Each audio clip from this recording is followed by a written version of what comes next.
અમદાવાદ શહેરમાં ગરમીનો પારો વધી રહ્યો છે તો એકાએક અમદાવાદ શહેરના વાતાવરણમાં પલટો આવતા કુતૂહલ સર્જાયું છે કે અમદાવાદ શહેરની અંદર બપોરના સમયે પણ જે કહી શકાય કે ચોમાસા જેવો માહોલ જોવા મળ્યો છે। વિઝિબિલિટી જે છે સંપૂર્ણ રીતે ડાઉન થઈ ગઈ છે અને એકાએક અમદાવાદ શહેરના મધ્ય જે વિસ્તારો છે, જમાલપુર હોય, વાસણા છે, પાલડી છે, દાણી લીમડા છે, એ તમામ વિસ્તારની જે વિઝિબિલિટી છે તે સતત ડાઉન થઈ રહી છે અને વાહનોને અવર જવરમાં પણ ક્યાંક લાઇટનો સહારો લેવો પડે તે પ્રકારનો માહોલ જોવા મળ્યો છે। એક તરફ વેધર વિભાગનું અનુમાન છે કે અમદાવાદ શહેરમાં 44 થી 45 ડિગ્રી છે એટલે હીટ વેવની આગાહી છે। અમે હાલ પણ ઊભા છીએ અમદાવાદ શહેરના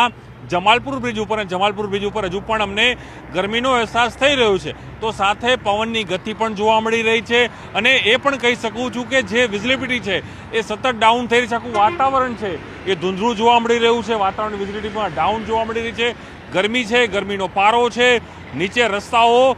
જે અગ્નિ પ્રગટ કરતા હોય તે પ્રકારના જોવા મળી રહ્યા છે અને લાઈ બરતી ગરમી છે, ચામડીને દજવતી ગરમી જોવા મળી રહી છે અને પરંતુ એ સાથે જે પવન આવી રહ્યો છે એ પવન પણ ક્યાંક ને ક્યાંક ગરમ છે પરંતુ વાતાવરણમાં જે એક તરફ સૂર્ય જે તપવો છે પણ તપવાની સાથે વાતાવરણમાં પણ એક મોટો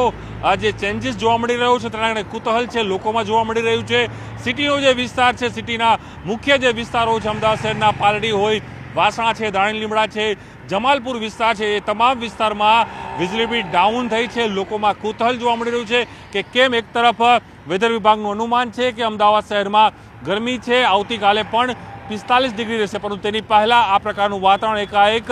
જોતા લોકોમાં કુતૂહલ છે તો સાથે જ ક્યાંક પવનની ગતિ પણ છે તે પણ જોવા મળી રહી છે। વાતાવરણ ફરી હું આપણે દ્રશ્યો બતાવ્યું છે, સાબરમતી નદી છે, પાછળ એસયુપી હોસ્પિટલ દેખાતી નથી, એકદમ જે કહી શકાય કે ક્લીન દેખાય, સૌથી હાઈએસ્ટ બિલ્ડિંગ છે અમદાવાદ છે તેમ છતાં પણ દેખાવમાં ક્યાંક વિઝિબિલિટી ડાઉન થઈ રહી છે। જે અટલ બ્રિજ છે, જે અમદાવાદની શાન છે તે પણ ક્યાંક ધૂંધળો છે તે દેખાઈ રહ્યો છે અને એ જ રીતે અમદાવાદ શહેરના રસ્તાઓમાં પણ એકાએક વાતાવરણમાં ચેન્જીસ આવતા કુતૂહલ જોવા મળી રહ્યું છે। જોવાનું રહે છે કે આ અનુમાન શું છે અને ખાસ જે રસ્તાઓ છે એ રસ્તાઓમાં પણ લોકો જે અવરજવર કર્યા છે તે પણ ક્યાંક ને ક્યાંક એ શંકા સેવી રહ્યા છે કે આ વાતાવરણ કેમ અચાનક અહીં બદલાઈ ગયું છે।